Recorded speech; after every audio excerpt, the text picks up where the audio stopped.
አማኑ አላህ እኛን ሲፈጥረን ለዒባዳ ለአምልኮ ስለሆነ እነሱን ሲፈጥራቸው ግን ለዒባዳ አልፈጠራቸው ለሰው ግልጋሎት እንዲሰጡ እንዲጠቅሙ ነው የፈጠራቸው هو الذي خلق لكم ما في الأرض جميعا እርሱ አላህ ማለት በመድር ላይ ያለውን ሁሉ በተቀላላ ለናንተ አገልግሎት ብሎ የፈጠረላችሁ ነው አለ አላህ እንስሶችን ለኛ ግልጋሎት ብሎ ስለፈጠራቸው ሐላል የተደረጉትን ያረድን ስጋ እንበላለን ወተታቸውን ያለብን እንጠጣለን ቆዳዎቻቸውን ገፈን ከብርድ መከላከያ ሙቀት ለማግኘት ልብስና የመሳሰለውን እንሰራለን ሐላል ያልተደረጉትን ለውበት ለጌጥ ለትራንስፖርት ለጭነት ለመሳሰለው ነገር እንገለገልባቸዋለን እንስሳን ለሰው ግልጋሎት የፈጠረው አላህ ሰውን ግን የፈጠረው ለራሱ ዓላማ ሲል ነው ኢላ ሊያዕቡዱን እኔን ልታመልኩ በብቸኝነት ልትገዙ በኔ ትእዛዝ ልትኖሩ እንጂ ለሌላ ዓላማ አልፈጠርኳችሁ መርሳት የሌለብን ነገር ወደዚህ ምድር የመጣንበት ሰው ሆነን የተፈጠርንበትን ዓላማ ነው አላህ ዒባዳን ይፈልጋል ዋና በኃላፊነት የተጣለብን የዒባዳው ጉዳይ ነው ነገ የውሙል ቂያማ በጌታ አላህ ፊት በፍርድ ሚዛን የሚያስጠይቀንም ይሄ ነው ነብያችን ሰለላሁ ዐለይሂ ወሰለም ኃጢያት ሳይኖርባቸው ሳይወነጅሉ hatta ቢያጠፉ ራሱ አላህ ሊምራቸው ቀድሞ ቃል ይገባላቸው በሱረቱል ፈትህ ግን ምን ያደርጉ ነበር والله اني لا استغفر الله واتوب اليه في اليوم اكثر من 70 مره በየቀኑ ከሰባ ጊዜ በላይ ወደ አላህ استغفار በማድረግ ምህረቱን ጠይቃለሁ ወደ እርሱ ተውበት አድርጌ እመለሳለሁ ከስንት ጊዜ በላይ እኛስ እሺ በየቀኑ ስንት ወንጀል አለብን استغفارአችንስ በአንድ መጅሊስ ላይ ኢብኑ ዑመር ረዲየላሁ ዐንሁማ ሲናገሩ ምን አሉ የአላህ መልእክተኛ የሆነ መጅሊስ ላይ ተቀምጠው ያ መጅሊስ ወይም ስብሰባ ተጠናቆ ከመነሳቱ በፊት አለ ለ100 ጊዜ አንዴ ሳይሆን ለ100 ጊዜ ያክል ረቢ ግፊር ሊ ወቱብ ዐለየ ኢነከ አንተ ተዋቡ ረሂም ሲሉ እንቆጥር ነበር አለ 100 ጊዜ ጥፋት የሌለባቸው ነብይ ለ100 ጊዜ ያክል استغفار ካረጉ እሱም አንድ መጅሊስ ላይ ነው በተቀመጡበት እኛስ በ24 ሰዓት ውስጥስ ቢያንስ ማታ ወደ መኝታችን ስንሄድ ከመኝታ በፊት 5-10 ደቂቃ ጊዜ ሊኖረን አይገባ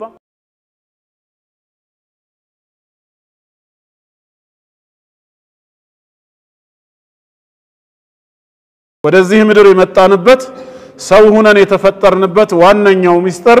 ዒባደቱላህ ዐዘ ወጀል ጌታ አላህን ማምለክ እርሱን በብቸኝነት መገዛት አላህ መመለክን ይወዳል መመለክን ይፈልጋል ለዚህም ሲባል እኛን ፈጥሮናል ማለት ነው ኢላ ሊያዕቡዱን ልታመልኩኝ ልትገዙኝ እንጂ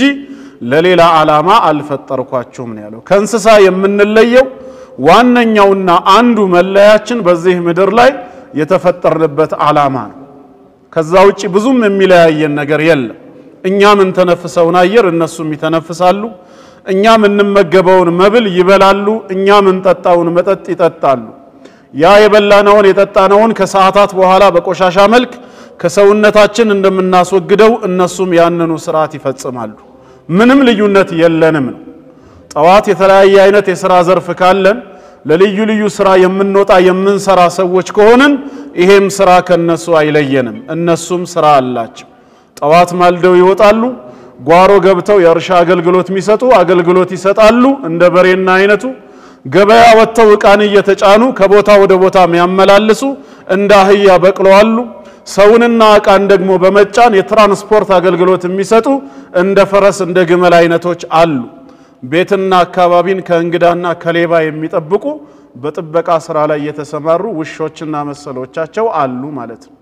አዝመራን የሚጠብቁ ሌሎችም ይኖራሉ ስለዚህ እኛ ስራ ላይ መሰማራታችን ከእንስሳ ይለየናል ማለት አይደለም ማታ ሲደክመን ቤት እንገባለን እናርፋለን እንተኛለን እነሱም ያርፋሉ ይተኛሉ ምንድነው ታዲያ ከእንስሳ የሚለየው ሰው ትዳር መስርተን መሰሎቻችንን እናፈራለን ከሆነ እነሱም ትዳር ብለው ባይሰይሙትም ከተቃራኒ ጾታ ጋር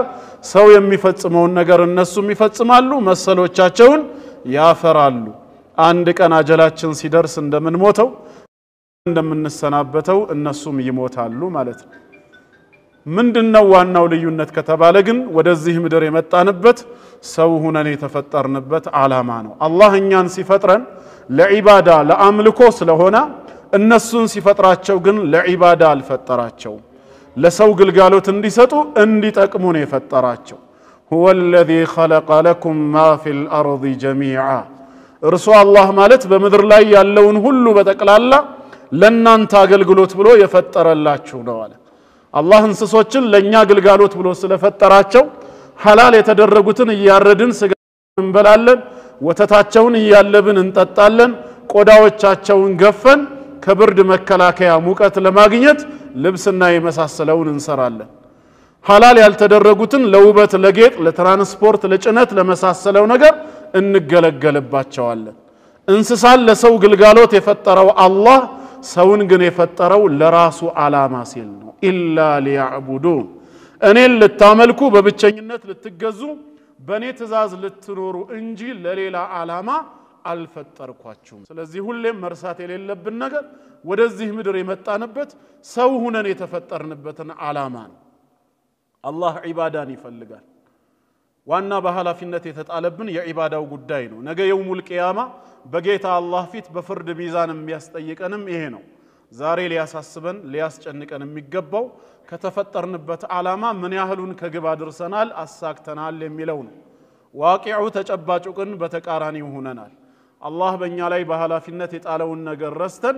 እሱ ራሱ በኃላፊነት የወሰደውን ነገር ከሱ ተቀብለን የምናስበው የምንጨነቀው ስለዛ ሆኗል ጠዋት ማታ ሀም ገማችን ስለ ኑሮ ጉዳይ ሆኗል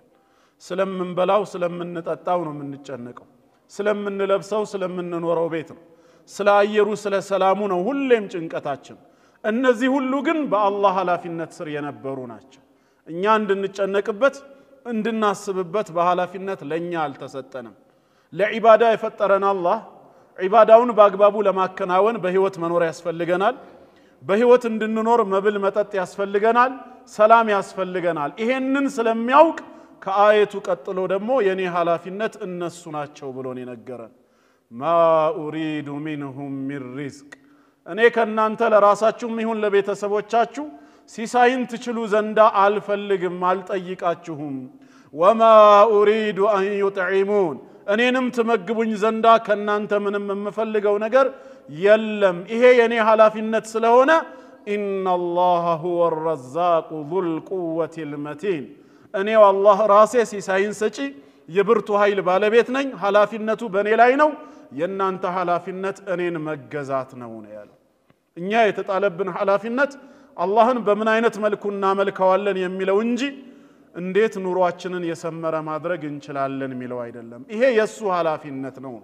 በዚህ አየት ላይ ብቻ ሳይሆን ሱረቱ ጣሃ ቁጥር 134 አካባቢም ላይ ለረሱል አለይሂ ሰላቱ ወሰለም በግልጽ ቋንቋ ነግሯቸዋል የርሶ ሚና ይሄ ነው የኔ ሚና ይሄ ነው ብሎ ምንድነው ያላቸው ወአምር አህለከ ቢሰላህ ቤተሰቦችህን በሰላት ዘዛቸው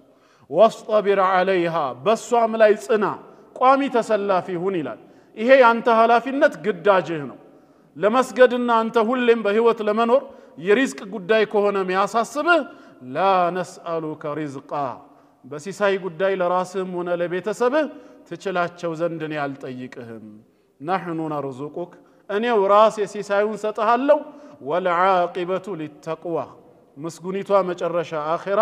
ዛሬ በዱንያ ነው ለሚፈሩ ለሚጠነቀቁት ነች ይላል አላህ በዚህም አየት ላይ አላህ የራሱ ኃላፊነት ምን እንደሆነ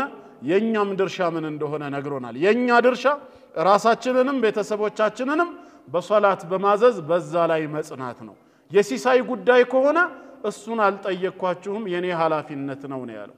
ሱረቱ ሁድ ቁጥር 6 ላይ እንደዚሁ ጌታችን ይሄንን ሐሳብ ገልጾታል ወማ ሚን ዳበቲን ፊል አርዲ ኢላ ዐላ አላህ ሪዝቁሃ መሬት ላይ አንዲትም ተንቀሳቃሽ የለችም ሲሳይዋ በኔ በአላህ ላይ ተመድቦ ኃላፊነቱን እኔ ወስጄ የምረዝቃት ብሆን እንጂ ነው አላህ የሲሳዩን ጉዳይ ሙሉ ኃላፊነት የወሰደው እሱ ነው ማለት ነው እኛ ላይ የተጣለው ኃላፊነት የሱን ትእዛዝ እንዴት ከግብ ማድረስ እንዳለብን እንድናስብ እንድንጨነቅ ብቻ ነው በሌላም ቦታ እንደዚሁ ወከአይ ሚን ዳባ መሬት ላይ እጅግ በጣም ብዙ አይነት ተንቀሳቃሾች አሉ እነዚህ ሁሉ ተንቀሳቃሾች ላ ተሕሚሉ ሪዝቀሃ ሲሳያቸውን የማይችሉ ናቸው ይላል። ነገር ግን የፈጠራቸው አላሁ የርዙቁሃ ወኢያኩም እነሱንም እናንተንም ጭምር አላህ ይረዝቃል አለ። ማብላት ማጠጣት በህይወት እንድንቆይ ማድረግና መንከባከብ አላህ ለራሱ የወሰደው ኃላፊነት ሲሆን እኛ ላይ የተጣለው ኃላፊነት ዒባደቱሁ ዐዘ ወጀል አላህን በብቸኝነት ማምለክ ሳናጋራበት እሱን ብቻ መገዛት። ሙዓዝ ኢብኑ ጀበል ረዲየላሁ ዐንሁ ሲናገር ኩንቱ ሪድፈ ረሱሊላሂ ሰለላሁ ዐለይሂ ወሰለም ዐላ ሒማሪን አለ። አንድ ቀን ከአላህ መልእክተኛ ጋር በአንድ አህያ ከኋላቸው ተፈናጥጬ ቁጭ ብዬ ነበር። فقال لي يا معاذ أنت معاذ ወይ ብለው ሲጠሩኝ قلت لبيك يا رسول الله عليه الصلاة والسلام አቤት አንቱ የአላህ መልእክተኛ ሆይ ስላቸው قال أتدري ما حق الله على العباد وما حق العباد على الله عز وجل الله በባሪያዎቹ ላይ ያለው መብቱ ምን እንደሆነ ባሮች ደግሞ በአላህ ላይ የሚኖራቸው መብት ምን እንደሆነ ታውቃለህን አሉኝ። قلت والله ورسوله أعلم اللهና መልእክተኛው የበለጠ ያውቃሉ እኔ አላውቅም ስላቸው قال فإن حق الله على عباده الله በባሪያዎቹ ላይ ያለው መብቱ አሉ እኛ ለምፈጽመው የሚገባ ግዳጅ ማለት ነው أن يعبدوه እሱን ሊያመልኩት እርሱን ብቻ ሊገዙት ነው። ሲያመልኩትና ሲገዙት ولا يشركوا به شيئا በሱ አምልኮ ላይ አንዳችንም አካል ሳያጋሩበት ሲፈጥራቸው ብቻውን እንደፈጠራቸው ያላጋዥ ያላማካሪ ማንም ሐሳብ ሳይሰጠው በራሱ ዕውቀትና ችሎታ እንደፈጠረን ሲያበላን ሲያጠጣን በራሱ ኃይል ብቻ እንደሚረዝቀን ስናመልከውም ብቻውን ልናመልከው ይፈልጋል። ከሱ ጋር አብረን የምንጠራቸው በዱዓ ወቅት የምንማጸናቸው በችግር ሰዓት ኑ ድረሱልን የምንላቸው ሌሎች አካላት እንዲኖሩ በፍጹም አላህ አይፈልግም። ከመላእክትም ከነቢያትም ከሳሊሖችም ከሹሃዳዎች ከሰማዕታት ከታላላቆች ከመላእክትም ከየትኛውም ወገን አላህ ተደራቢን አይፈልግም። ብቻውን በቂ ነው። ሲፈጥረን ብቻውን ፈጥሮናል። ሲያበላ ሲያጠጣ እስካሁን ድረስ ሲንከባከበን ብቻውን የሸፈነው ሲቸግረን ድረስልን የምንለው እንጂ ድረሱልን የምንላቸው መኖር የለበትም። ችግሩም ሲወገድ ምናመሰግነው እንጂ የምናመሰግናቸው ሌሎች አካላቶች የሉ። ሳታጋሩ እርሱን ብቻ መገዛት አላህ በእኛ ላይ ያለው ሐቅ ነው። فإن حق العباد على الله ከዛም ቀጠሉና መልእክተኛው ባሮች ደግሞ በአላህ ላይ የሚኖራቸው መብት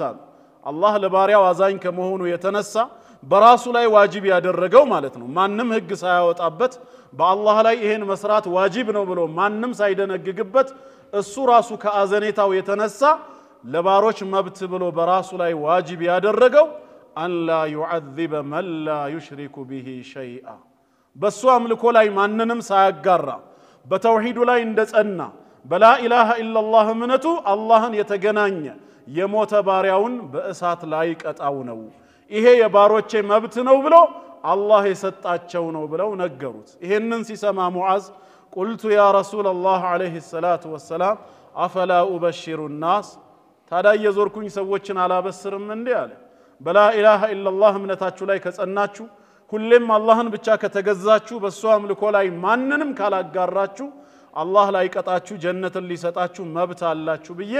ላበስራቸው ወይ ስላቸው قال لا تبشروه አሁን እንዳታበስራቸው አለ።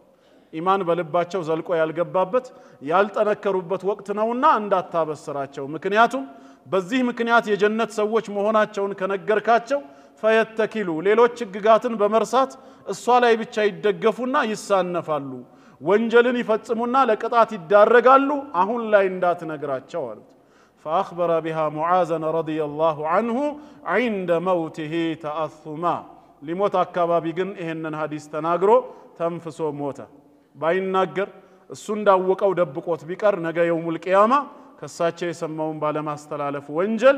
መከሰስን ስለሰጋ ማለት ነው። እኛም ከሙዓዝ ሐዲስ ምን ተማርን? አላህ በእኛ ላይ ያለው ትልቁ ሐቅ እሱን በብቸኝነት ማምለክ እሱን በብቸኝነት መገዛት ነው ማለት ነው። ወደዚህ ዱንያ ለዚህ ዓላማ መምጣታችንን መቼም ቢሆን መርሳት የለብንም። ዘላለም አንኖርም። ህይወትን ልናጣጥም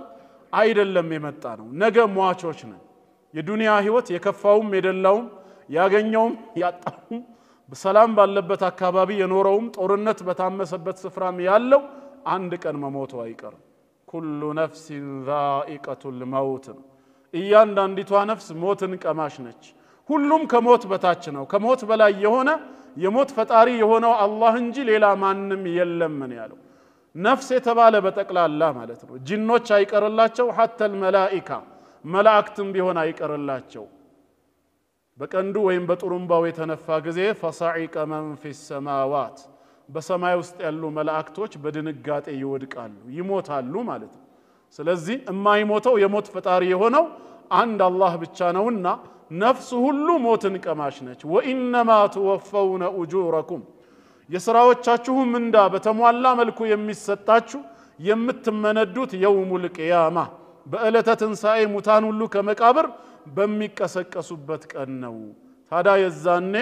فمن زحزح عن النار وادخل الجنه ከጀሃነም እሳት እንዲርቅ የተደረገና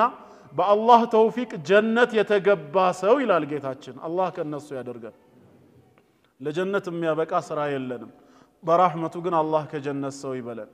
ከጀሃነም እሳት የተራቀና በኔ ረህመት ጀነት እንዲገባ የተደረገ ሰው ፈቀድ ፋዝ ይላል በርግጥም ስኬታማ እድለኛ ሆነ ይላል ትልቁ እድል ማለት ከአላህ ቁጣና ቅጣት ድኖ የዘላለም ህይወት የሆነውን ጀነትን መውረስ ነውና የዱንያው እስከተባለ አላህ ቀጥለው ምን አለ ወመል ሐያቱ ዱንያ እቺ የዱንያ ህይወት እኮ አይደለችም ይላል አላህ መጀመሪያ ስያሜዋን ራሱ ዱንያ ብሎ ነው የጠራት ደና ከሚለው ፊዕል ወይም ግስ ርቢ ሆኖ ነው የመጣው ደና ማለት ቀረበ ማለት ነው ዱንያ ተብላ ወይም ቅርቢቷ ተብላ የተሰየመችው ለመጥፋትና ለመወገድ በጣም የቀረበች ከመሆኑ አንፃር ዘለቄታ ስለሌላት ስለዚህ እቺ የቅርቢቷ ህይወት ወይም ዱንያ አይደለችም ኢላ መታዕ ይላል አላህ አንደኛ ዘለቄታ የሌለው ጥቅም እንጂ አለ መታዕ ማለት አብሮ የማይቆይ የማይዘወትር ጊዜያዊ ጥቅም ነው ዘለቄታ የሌላት መጠቃቀሚያ ሁለተኛ አልጉሩር መሸነጋገያ የማይጨበጥ የማይያዝ ዱንያ መጣች ስትባል ትሄዳለች ሄደች ስትባል ትመጣለች ዋስትና የሌላት በተስፋ ዓለም ላይ ብቻ የምትመላለስ ነች እቺ ነች የዱንያ ህይወት ነው ያለው አላህ የዱንያን ህይወት አስተውለን ካየነው በሁለት ተቃራኒ ነገሮች ነው ሙሉ ዙሪያዋን የከበባት ሰምጠን እንዳንቀር ዛሬ ህይወት ካለ ነገ ሞት አለ ዛሬ ደስታ ካለ ነገ ሐዘን ቤታችን ይገባል ዛሬ ጤነኞች ከሆንን ነገ በህመም መሰቃየታችን አይቀርም ዛሬ ካገኘን ነገ ማጣታችን አይቀርም ዛሬ የከበረ ሀብታም የሆነ ነገ ይደህያል ዛሬ ሰላማዊ አየር ይተነፍስ የነበረ ነገ በጦርነት ይታመሳል ልክ እንደ ሰሜኑ ያገራችን ክፍል ማለት ነው ሁለት ተቃራኒ ነገሮች የዱንያን ህይወት ከበዋታል ሁሉ ጊዜ ሰላም እንጂ ረብሻ ባይኖር ሁሌ ማግኘት እንጂ ማጣት ባይኖር ሁሌ ደስታ እንጂ ሐዘን የሚባል ነገር ባይኖር ኖሮ ማን ነው አኺራን የሚያስብበት ጊዜ የሚኖረው በዱንያ ፍቅር ሰምጠን ብልጭልጮቿን ያደነቅን ከፍራፍሬዎቿ እየተመገብን አኺራ የሚባል ዓለምን ከናካቴው በረሳነው ነበር ግን ዋና የተፈጠርነው ለአኺራ ነው እውነተኛ ኑሮም የአኺራ ኑሮ ነውና አኺራን እንዳንዘነጋ አላህ የዱንያን ህይወት በጣፋጭና መራራ በሆኑ ሁለት ተቃራኒ ነገር ከቧታል ማለት ለኛው ስላሰበልን ለኛው በማዘን ነው ማለት ስለዚህ ከኛ ጋር አብሮን የማይዘልቅ አብሮን የማይዘወትር መልካም ነገር ከሆነ ከሌለ የሚዘወትርና አብሮን የሚሆን ነገር ከሌለ ለምንድነው ለዱንያ ህይወት ተናፍስ የምናደርገው እሱም ዋስትና የሌለው ተስፋ ላይ ብቻ ነው የአኺራው ግን 100% ዋስትና አለው የመዳናችንን ጉዳይ በእጃችን ነው ያለው እጣፈንታችንን እኛው መወሰን እንችላለን በ66 የቁርአን አንቀጾች ላይ እንደተናገረው إلا الذين آمنوا وعملوا الصالحات እንዳለው ሁለቱን መስፈርቶች ማሟላት ከቻለን ያለ ምንም ጥርጥር የጀነት ሰዎች ነን ያንን እጣፈንታ መወሰን የኛ ድርሻ ነው ዱንያ ላይ ግን የለፋ ሁሉ አያገኝም ብዙም ያለፋ ሁሉ ደግሞ ያጣል ማለት አይደለም ስንቶች ትላንት ንግድ ጀምረው ባቋራጭ ማለት ነው ጥሰው ተተኩሰው ወጥተው ሚሊዮነር የሆኑ አሉ ስንት አመት ወደ ንግዱ ዓለም ገብተው እስካሁን ድረስ ያልተሳካላቸው ስንቶች አሉ አላህ ጥበበኛ ነው ከዚህ ጀርባ ለባሪያዎቹ ስለሚያዝም ማን ዱንያን ማግኘት አለበት ማን ሚዛናዊ መሆን አለበት ማን ማጣት አለበት ውሳኔው የርሱ ነው ስለዚህ ለአኺራ ነውና የተፈጠርነው የአኺራ ጉዳይን በዒባዳ እናስተካክል የመጀመሪያው አደራ ምለው ለነፍስዬም ለናንተም ሁሌም ዱንያ ላይ እዚህ ስንመጣ የተፈጠርነው ለአኺራ ለዒባዳ መሆኑን መርሳት የለብንም ነገ መሞታችን አይቀርምና ማለት ነው አንደኛው ነጥብ ይሄ ነው ሌላው ሁለተኛው ደግሞ ወደ አላህ መመለስን መርሳት የለብንም ኃጢያታችን እየበዛ ነው መልካም ስራችን እየቀነሰ ነው ስለዚህም ተውበት በማድረግ ኢስቲግፋርን በማብዛት ወደ ጌታችን ወደ አላህ መንገድ እንመለስ ተውበትና ኢስቲግፋር ያላስማሩትን ይቅርታ ያላስገኙለትን ኃጢያት ሰደቃም ሆነ መልካም ስራ በምንም አይነት መልኩ ሊያሰርዙ አይችሉም ከከባኢረ الذنوب ጀምሮ እስከ ኩፍርና ሽርክ ድረስ ያሉ ወንጀሎች ከአላህ ዘንድ ይቅርታ ሊገኝ የሚችለው በትክክለኛ ተውበትና ኢስቲግፋር ብቻ ነው ተውበትና ኢስቲግፋር ያላደረገ ሰው በምንም አይነት መልኩ ሊድን አይችልም ነው የመልካም ስራ ብዛት የዒባዳ አይነቶች ካስተሰረዩ አላህ ዘንድ መቅቡል ከሆኑ እንኳን በሰጋኢረ الذنوب በታናናሽ ወንጀሎች የተገደቡ ነው የሚሆነው ብዙ ትላልቅ ጥፋቶቻችን ብዙ ወንጀሎቻችን ግን በተውበት በኢስቲግፋር ይቅርታን ማግኘት ይቻላል አላህም ሲናገር ሱረቱ ኑር ላይ ወቱቡ ኢለላሂ ጀሚዓን أيها المؤمنون لعلكم تفلحون ይላል لعلكم تفلحون ትድኑ ዘንድ አለ ከመሐከላችን መዳንም ማይፈልግ ሰው አለ እንዴ የሚያስጨንቀንስ እሱ አይደል ነገ ነፍስያዬ ከአላህ ቁጣና ቅጣት ትድናለች ወይስ አትድንም ነው አይደል እንደ ሙስሊም የሚያስጨንቀን አላህ ደግሞ ምን አለ መዳንን ከፈለጋችሁ ወቱቡ ኢለላህ ሁላችሁም ወደኔ ወደ ጌታችሁ ወደ አላህ ተመለሱ ይላል ጀሚዓን በጠቅላላችሁ ايها المؤمنون በአላህና በመጨረሻ ቀን እናምናለን ምትሉ አማኞች ሆይ ነው ያለው መዳን ከሆነ የሚያስጨንቃችሁ ተውበት አድርጋችሁ ተመለሱ ነው ያለው በአላህ ያልተመከርን ታዳ በመንገድ ላይ ሰባኪዎች መንግስተ ሰማይ እንድትገቡ ንስሐ ግቡ መንግስተ ሰማይ ቀርባለችና ንስሐ ግቡ የሚል ሰባኪ ያስፈልገናል እንዴ ስለ ንስሐ አላህ ነግሮናል በቁርአኑ መዳን የምትፈልጉ ከሆነ ወደኔው ወደ ጌታችሁ ተመለሱ ከሱ ውጭ ሊያድነን የሚችል ከሱ ውጭ ሊፈርድብን የሚችል ማንንም የለም የፈጠረን እርሱ ነው ሕያው ያደረገን እሱ ነው ሲሳይ የሚሰጠን እሱ ነው ነገ የሚፈርድም አላህ ብቻ ነው ከሱ ቁጣና ቅጣት ለመዳን ተውበት መሰረታዊ ነገር ሊሆን ይገባል እለታዊ ተግባራችን መሆን አለበት አላህ ሱረቱ ዙመር 39ኛው ሱራ አንቀጽ 53 ላይ قل يا عبادي الذين اسرفوا على انفسهم በነፍሶቻችሁ ላይ ወሰን ያለፋችሁ ድንበር የጣሳችሁ ባሮቼ ሆይ ነው የሚለው እጅግ ብዙ ኃጢያቶችን በመስራት በመደጋገም ወሰን ያለፋችሁ ባሮቼ ሆይ ወደኔ መመለስ የፈለጋችሁ ቀን لا تقنطوا من رحمة الله ከኔ ከጌታችሁ ከአላህ ህዝነት በፍጹም ተስፋ እንዳትቆርጡ ነው ያለው የወንጀላችሁን መብዛት መደጋገም በማየት ከዚህ በኋላ ተውበት ማድረግ ከፈለኩኝ እውነት አላህ ይምረኝ ይሆን ወይ በማለት በፍጹም ተስፋን እንዳትቆርጡ አለ በተውበት ወቅት የሚያስፈልገው የወንጀሉን ብዛት ማሰብ ሳይሆን የአላህን የራህመቱን ስፋት የራህመቱን ትልቅነት ነውና ምንም ወንጀል ብንሰራ ከአላህ ረህመት ሊስተካከል የሚችል ጥፋት በፍጹም መስራት አንችልም የሱ ረህመት ለአንድ ግለሰብ ሳይሆን ለዓለሙ ሁሉ የበቃ ስለሆነ ማለት ነው ዓለሙን መሙላት የሚችል ረህመት ካለው እንዴት ለአንድ ባሪያው የሚሆን እዝነት አይኖርም ተብሎ ይታሰባል ታዳ መላእክቶች አለይሂሙስ ሰላም በመድር ላይ ላሉ ሙስሊሞች አላህን ኢስቲግፋር ሲጠይቁ መጀመሪያ ከሰና ከውዳሴ ነው የጀመሩት ግን ምን ብለው ነው አላህን ያወደሱት ربنا وسعت كل شيء رحمة وعلما ጌታችን አላህ ሆይ አንተ በእውቀትህም በረህመት በእዝነትህ ሁሉንም ነገር የከበብክና አሉት ያንተ ረህመት ያላዳረሰው ያንተ እውቀት ያላካበበው የፍጥረተ ዓለም ምንም ክፍል የለም ሁሉን እንደምታውቁላ በረህመትህ ፍጥረተ ዓለሙን ሁሉ አዳርሰሃል ስለዚህ አንተ الرحمن ነህና فاغفر للذين تابوا واتبعوا سبيلك ተውበት አድርገው ወደ አንተ ለተመለሱ ቅኑን ጎዳናህን ለተከተሉ ባሪያዎች ምህረትህን ለግሳቸው ወቂህም عذاب الجحيم የጀሃነም እሳትንም ቅጣት ጠብቃቸው ከዛም ቀጥለው ከነ ቤተሰቦቻቸው ከነ ዝርያዎቻቸው በመልካም የተከተሏቸውን ጀነት አስገባቸው ብለው ዱዓ ያደርጋሉ አላህ ረህመቱ ለፍጥረተ ዓለሙ በጠቅላላ ከሆነ ለኔ ለአንድ ባሪያው ለኃጢያተኛው ምህረት አይኖረውም ብሎ ማሰብ ሞኝነት ወይ ክህደት ካልሆነ በስተቀር በፍጹም ሊታሰብ የሚገባው አይደለም ኢብራሂም አለይሂ ሰላም በዛ በስተርጅናው ከእስማኤል አለይሂ ሰላም በተጨማሪ በሳረት አለይሂ ሰላም በኩል ኢስሐቅን አላህ ልጅ አድርጎ እንደሚሰጠው መላእክት ያበሰሩት ጊዜ በጣም ተገርሞ ነበር እሱ እንዴት ይሆናል ብሎ በተገረመ ወቅት ከአላህ ረህመት ተስፋ አትቁረጥ አሉት እነሱ ወዲያውኑ ምን መልስ ነበር የሰጣቸው قال ومن يقنط من رحمة ربه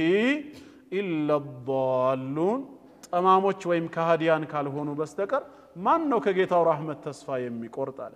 ከአላህ ረህመት ተስፋ መቁረጥ የካፊሮች መገለጫ እንጂ የሙስሊም መገለጫ አይደለም ረሱል አለይሂ ሰላቱ ወሰላም አክበሩል ከባኢር አይከብዱ የከበዱ ታላላቅ ወንጀሎች ብለው ስለ ሶስቱ ሲናገሩ አንዱን ምን ብለው ነው የጠቀሱት አልያእሱ ሚን ረህመቲላህ ከአላህ ረህመት ተስፋ መቁረጥ ከዚህ በኋላ ላይምረኝ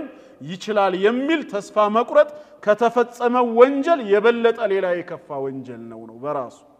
ስለዚህ ሁላችንም በአላህ ረህመት ላይ ተስፋ በማድረግ ተውበትና ኢስቲግፋርን ቋሚ ስራችን ማድረግ አለብን ተውበትና ኢስቲግፋር ጠቀሜታቸው የተፈጸመን ወንጀል ማስማር ብቻ ሳይሆን ቅድም ቁጥር 1 ላይ እንደተጠቀስኩት ላስጨነቀን የዱንያ ጉዳይም ፍቱን መፍትሄ ነው አብሮ ነው የሚመጣው አባታችን ኑህ አለይሂ ሰላም ወደ ህዝቦቹ በተላከ ጊዜ ምንድን ነበር ያላቸው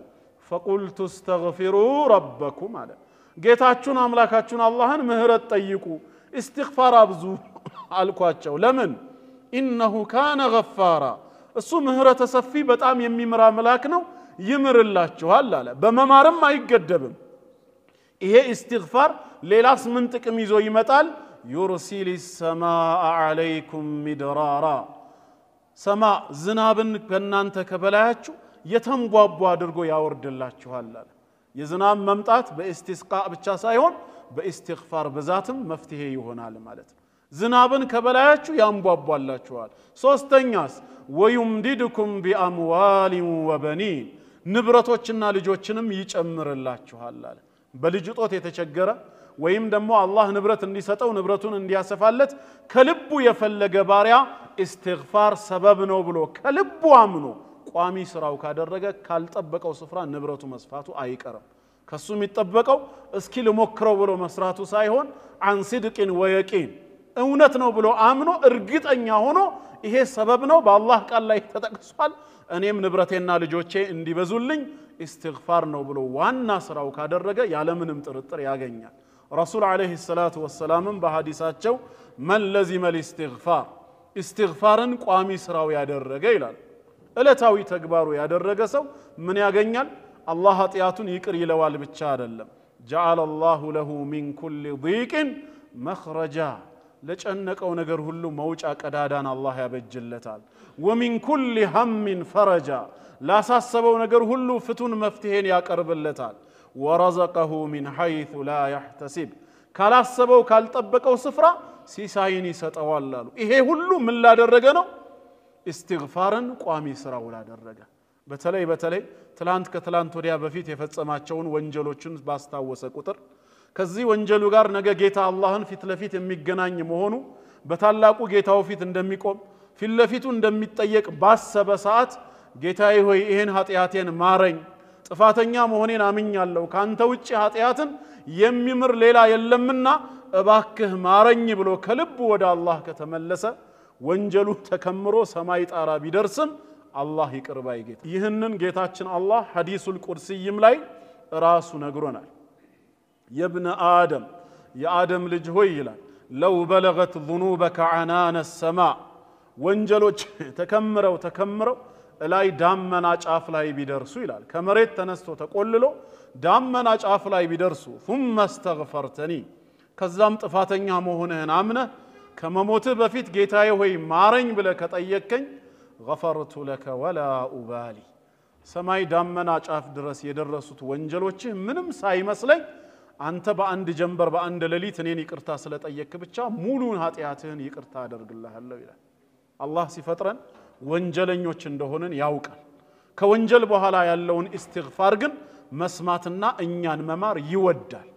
ኢስቲግፋር የማናደርግ ምንም ወንጀል የሌለብን ሰዎች ብንሆን ኖሮ ግን አላህ ከምድረ ገጽ ያጠፋን ነበር ሁላችንንም ይሄንን ረሱል አለይሂ ሰላቱ ወሰላም ሰሂህ ሙስሊም ላይ በግልጽ ነው የነገሩን ወለዚ ነፍሲ ቢየዲሂ ብለው ለዛውም ምለው ነፍሴ በእጁ በሆነችው ጌታ በአላህ ነው ምምለው አሉ ምንድነው የመሐላው ግቡ ለው ለም ትዝኒቡ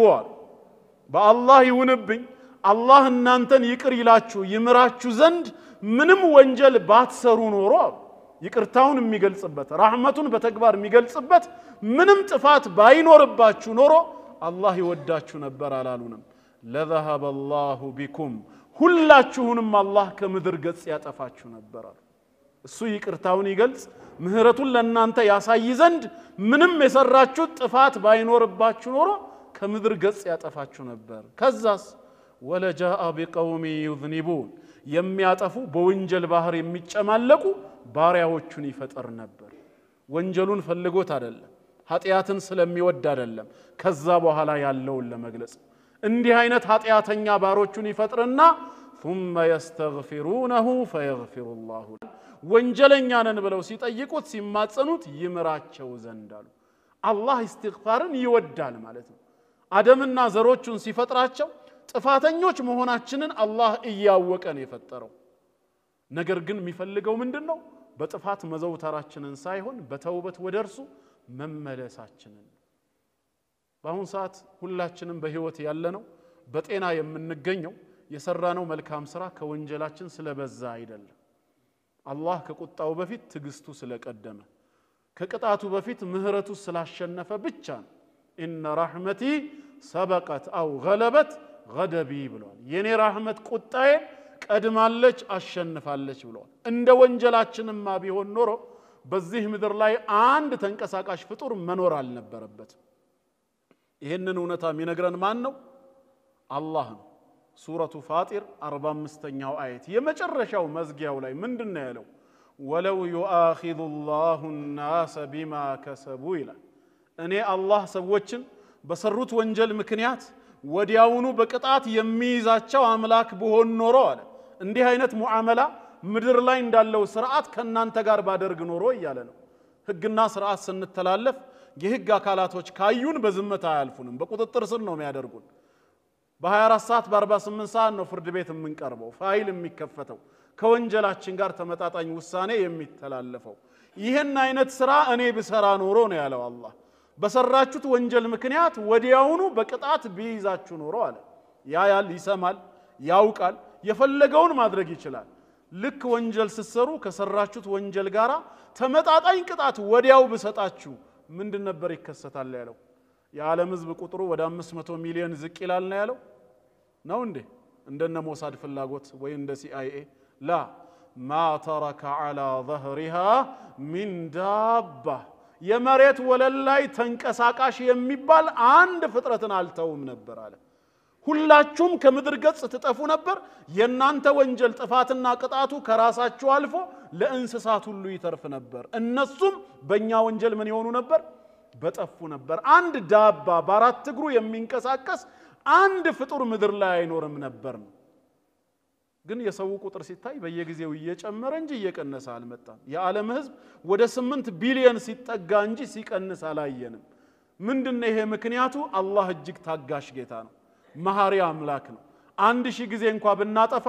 በ1001ኛው ተውበት ለማድረግ የተስተካከለ ልብ ካለን ያን እድል የሚሰጥ ጌታ ነው በአንዱ ተውበትና ኢስቲግፋር ምክንያት 1000 ኃጢያት ሁሉ ሊሰረዙ ይችላሉ ማለት ነው 99 ነፍስ የገደለውን ሰው ታውቁታላችሁ ከበኒ እስራኤል ግን ልቡ ወደ አላህ መመለስ ፈልጎ አንድ በኢሳ መንገድ ላይ የነበረ ግን ጃሂል ባህታዊ አግኝቶ 99 ነፍስ ገድያለሁ فهل من توبه አሁን እውነት በመለስ ጌታዬ ይቀበለኛል ይመለስልኛል ሲል ያ የሚያውቀው ነፍስ የማጥፋትን የወንጀሉን ክፋት እንጂ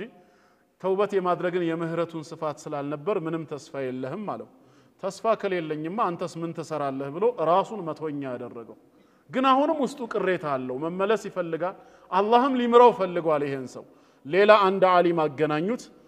100 ነፍስ አጥፍቻለሁ ከዚህ በኋላ ተውበት ባደርግ አላህ ይምረኛል ወይ ሲላቸው ያ ዓሊም ምናሉት قال فمن يحول بينه وبينه ባንተ ተውበትና በሱ ምህረት መሐከል ማን ነው መጋረጃ የሚሆነው አለ አላህ ሊምርህ ከፈለገ አንተ ከልብ ተውበት ካደረክ ማን መጋረጃ መሆን ይችላል ስለዚህ ትክክለኛ ተውበት አድርግ አላህ ይምርሃል ባይሆን ከዚህ ከተውበቱ በኋላ ቀሪ እድሜ ካለ ወንጀል የሰራህበትን ሀገር ለቀህ እንዲ ቦታ መልካሞች አሉ በቀረው እድሜ መልካም ሰርተ ኑር አለው ሰውየው ትክክለኛ ተውበት አረገ በልቡም ነይቶ መልካሞች ወደሚገኙበት ሀገር ሄዶ ስራ ለመስራት እንቅስቃሴ ጀመረ ጉዞው ላይ ያለ መሃል ቦታ ላይ ሴንተሩ ላይ ሲደርስ አጀሉ ደርሶ ሞተ ሁለት መላእክቶች መላእክቱ الرحማና መላእክቱ العذاب عليهم السلام በጀሃነም እሳትና በጀነት የተወከለው መጡና ሩሁን ለመውሰድ ክርክር ገጠሙ የጀነቱ ምን ይላል በህይወት ዘመኑ መልካም ስራ ሰርቶ ባያቅም جاء الى الله مقبلا وتائبا ተውበት አድርጎ ወደ አላህ ተመልሶ ስለመጣ የጀነት መሆን አለበት ሲል ያኛው ደግሞ ምንም የሰራው መልካም ስራ ስለሌለው ወንጀል ብቻ ሲፈጽም ስለነበር እሳት መግባት አለበት አለ አላህ ሶስተኛን መላእክት በሰው አምሳል ላከላቸው ያ በሰው አምሳል የተላከው መልአክ ምን አላቸው ሰውየው ከወንጀሉ ተውበት አድርጎ ወደ መልካም ሰዎች እየሄደ ነው አይደል የሞተው የሄደበትን ርቀት ለኩት ገና ከግማሽ ያልደረሰ ወንጀል የሰራበትን ሀገር ያለቀቀ ከሆነ በዛው ወደ እሳት ተወስዱታላችሁ አልፎ ከግማሽ በላይ ደግሞ ወደዛ ከሆነ ሄደው ወደ ጀነት ይሄዳል አላቸው የሰውየው ሩህ የወጣው የሞተው ደግሞ ሴንተሩ ላይ ነው መለካት ሲጀምሩ انما امره بين الكاف والنون የሆነው ጌታ መሬትን ምን አላት አንድ ስንዝር ወደ መልካም ሰዎች ቀረቢ አላት ጥንትም ሲታዘዙ قالتا اتينا طائعين ሁሌም ላንተ ታዛዦች ነን እንመጣለን ነው ሰማይና ምድር አንድ ስንዝር ወደ መልካም ሰዎች ሀገር ቀረበች ሰውየው በተውበቱ ምክንያት ያጠፋው ጥፋት ሁሉ ይቅርታ ተደርጎለት ወደ ጀነት ሄደ አላህ የጀነት ያደርገን ታዳሱን የማራ አላህ ለኛ የሚሆን ረህመት የለውም አለው ብለን ምናምን ከሆነ ያ ሰውዬ ያረጋውን ተውበት እኛም ማረግ አለብና በአላህ ላይ ተስፋ ልንቆርጥ አይገባንም ኢብሊስና አደም ለኛ ትልቅ ምሳሌዎቻችን ናቸው ካስተዋልን ሁሌም ቋሚ ትምርት ነው የምናገኘው ሁለቱም ጥፋት አጥፍተዋል በጀነት ውስጥ ሁለቱም የጌታቸውን ትእዛዝ ጥሰዋል አንደኛው የታዘዘውን ነገር ከማድረግ ታቀበ ሌላኛው የተከለከለውን ነገር ተዳፈረ ዛሬ በህይወታችን እምንደጋግማቸው ኃጢያቶች የነዚህ ሁለቱ ውጤት ነው ወይ አላህ ያዘዘንን ዋጂባትን በአግባቡ አንፈጽምም እንተዋለን ወይ የከለከለንን ሙሐረማትን እንዳፈራለን እነዚህ ዋጂባትና ሙሐረማት በኢብሊስና በአደም ህይወት ውስጥ ይገኛሉ ነገር ግን አላህ አንደኛውን ይቅርታ ያደረገለት ሌላኛውን ለዘላለም ቀጣው ለምን አላህ አደምን ለምን ምህረት ሰጠው ኢብሊስን ከራህመቱ ለምን አባረረው ኢብሊስ የአላህ ባሪያ አይደለም እንዴ ነው አይደለም ነው አደም ባሪያው እንደሆነ ኢብሊስም ባሪያው ነው አላህ በባሪያዎቹ መሐከል ያዳላል በፍጹም አያዳላም ፍትሃዊ አምላክ ነው ከፍትህም በላይ ቸርና ሩህሩህ አምላክ ነው ታዲያ ለምንድነው ያን የማረው ለምንድነው ይሄን የቀጣው ለምን ምህረት አልሰጠው የሚል ጥያቄ ከተነሳ መልሱ እዛው ቁርአን ውስጥ በግልጽ አለ የኛ ነጣ ፈንታም ይወስነውም እሱ ነው ወደ አደም እንመለስ አትብላ የተባለውን የዛፍሬ ከሚስቱ ጋር በመቅረብ በሰይጣን አሳሳችነት ወስዶ በላ የተከለከለውን ሙሐረማት ተዳፈረ ታዲያ ጌታችን አላህ ውጣ ከጀነት አለው አላለው አላህ እንደሱ ዑዝርን ምክንያትን የሚወድ አንድም ኃይል የለም ያለ ምንም ምክንያት ማስረጃን ሳያቆም ባሪያዎቹን ጥፋተኛ አድርጎ መክሰስ አይፈልግምና ከጀነት ውጡ ከማለቱ በፊት ምንድነው ያላቸው ፈናዳሁማ ረብሁማ ሱረቱል አዕራፍ ላይ ጌታቸው አምላካቸው አላህ እንዲህ ሲል ጠራቸው ይላል አለም አንሃኩማ አን ትልኩማ الشجራ አላህ ዘንድ ምንም ክፍተት አለመኖሩን ማስረጃ ያቆመባቸው ነው ከዚህ ከከለከልኳችሁ ዛፍ እንዳትበሉ ብዬ መጀመሪያ ከልክያችሁ አልነበረም እንዴ ያለ መጀመሪያ የከለከለው ህግ ከሌለ በሌለ ህግ ሰው አይጠየቅም ማለት ነው ተመልከቱ አላህ ዑዝርን የሚወድ ጌታ ነው ከልክያ አልነበረም መጀመሪያ አዎ ከልክሏል ولا تقربا هذه الشجره فتكونا من الظالمين ብሎ ከልክሏል እውነቱን ነው ቀጠለ واقول لكما ان الشيطان لكما عدو مبين ሰይጣንስ ለእናንተ ግልጽ ጠላታችሁ ነው ያሳስታችኋል ተጠንቀቁትስ ብዬ ነግሬ ያልነበረም ማለት ትእዛዝህንም አረሳንም ይሄ ግን መካሪ መስሎን የነገረን እውነት መስሎን የበላ ነው እሱን ያታለለን ብለው በሰይጣንም እንዳያላክኩ እሱስ ቢሆን መጀመሪያ እንዳትሰሙት ብዬ አልነገርኩም ነው ያለው ነግሯል ان هذا عدو لك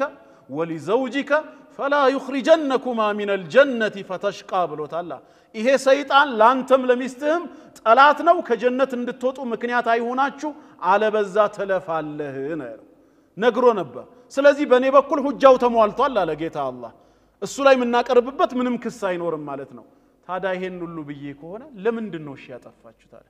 ንገሩኝ አላቸው ዑዝር ካለ ሊቀበል ነው ማለት ነው ሰዎችን በወንጀላቸው በሽርካቸው በኩፍራቸው ከመቅጣቱ በፊት ይሄን የሚያስጠነቅቅ ላመኑት የሚያበስር ነቢያትና ረሱሎችን በየስፍራው በየዘመናቱ ይላል ሁጃ ማቆምን ይወዳል ማለት ነው ያለ ምክንያት ዝም ብሎ መቅጣትን አይፈልግም አደምና ሐዋ ይሄን አቀረበላቸውና ታዲያ ምንድነው ምክንያታቸው አላቸው አሁን ሁጃ ቆመባቸው መዋኒዕ ካላቸው ላይቀጡ ይከለክል ነገር ካለ ያቅርቡ ደውሩ የነሱ ነው በአላህ በኩል ምንም ክፍተት እንደሌለ ተረዱ ያለው አማራጭ ጥፋትን ማመንና ይቅርታ መጠየቅ ስለነበር قال ربنا ظلمنا انفسنا اعتراف ነው መጀመሪያ ይቅርታ አድርግልን አላሉ የመጀመሪያው እርምጃ አምነናል ነው ጌታችን ሆይ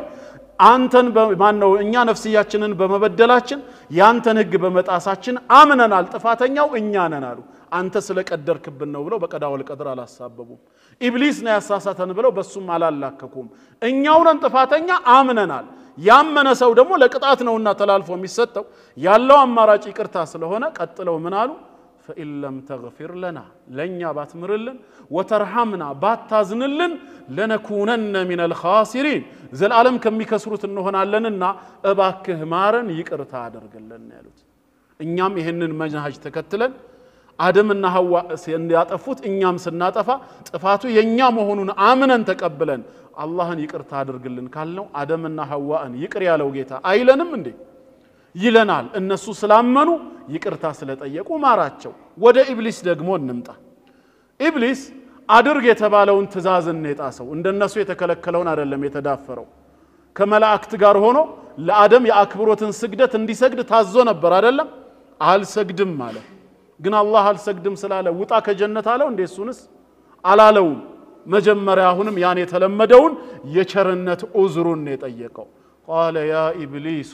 ما منعك ان تسجد اذا امرتك ባዘዝኩህ ጊዜ ከመስገድ የከለከለህ ነገር ምንድነው አለ እንዳትሰግድ የከለከለ ዑዝር ካለ አቅርብ ነው አላህ ይቀበላል ምን ምክንያት እንደሆነ በልብኩ አላህ ያውቃል ግን ሁጃን ማቆም ይፈልጋል ወገብህ ታሞ ነበር ስጁድ ለማድረግ የከለከለህ ነገር ወይ ሌላ ስጁድ እንዳትወርድ እንደ መላእክቶች ምንድነው ዑዝር የነበረ ምንድነው ምክንያትህ አለ ኢብሊስ የሰጠው ምላሽ ነው ለዘላለም ቁጣ ይዳረገው እንደ አደምና ሐዋ ይቅርታ ጠይቆ ጥፋተኛ መሆኑን አምኖ ቢሆን ኖሮ አደምና ሐዋን የማረው ጌታ ለኢብሊስ የሚሆን ምህረት አያጣምና ይመረው ነበር ግን ምን አለ ኢብሊስ قال انا خير منها ማን ነው ያዘዘኝ የሚለውን ረሳና ለማን ነው የታዘዝኩት የሚለውን ነበር ያየው እኔ እኮ ከሱ ይሻላለሁ አለ እንዴት ለበታቼ ስገድ ይባላልው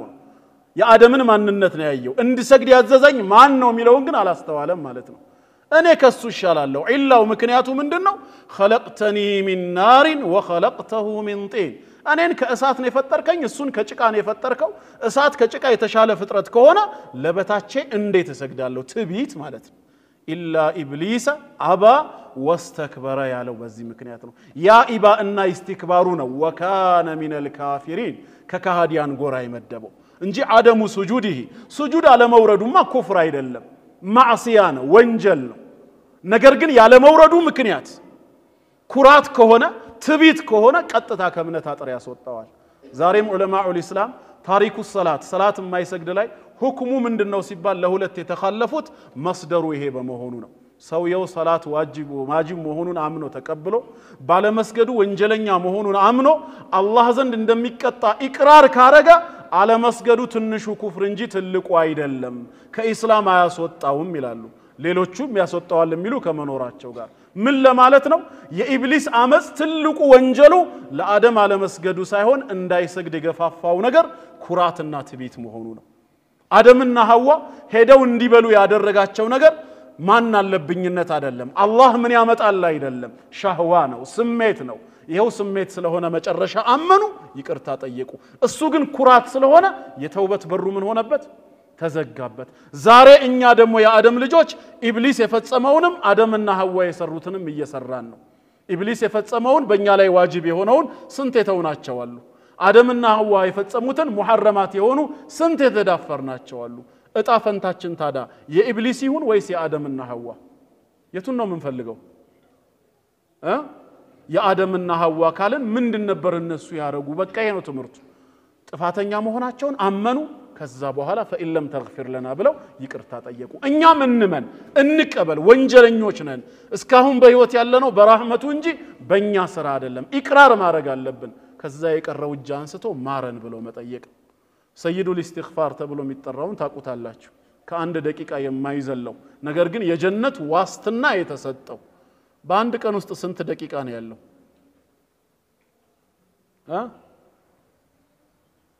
ስንት ደቂቃ አለ 60 ሲባዛ በ24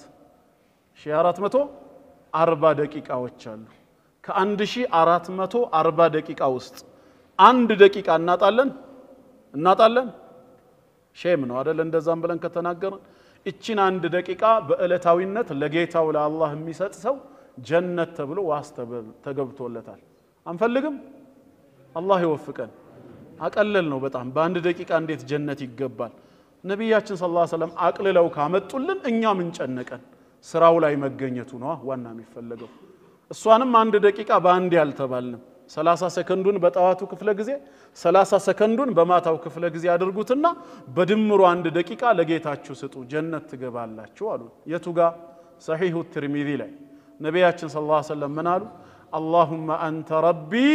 لا إله إلا أنت خلقتني وأنا عبدك وأنا على عهدك ووعدك ما استطعت أعوذ بك من شر ما صنعت أبوء لك بنعمتك علي وأبوء بذنبي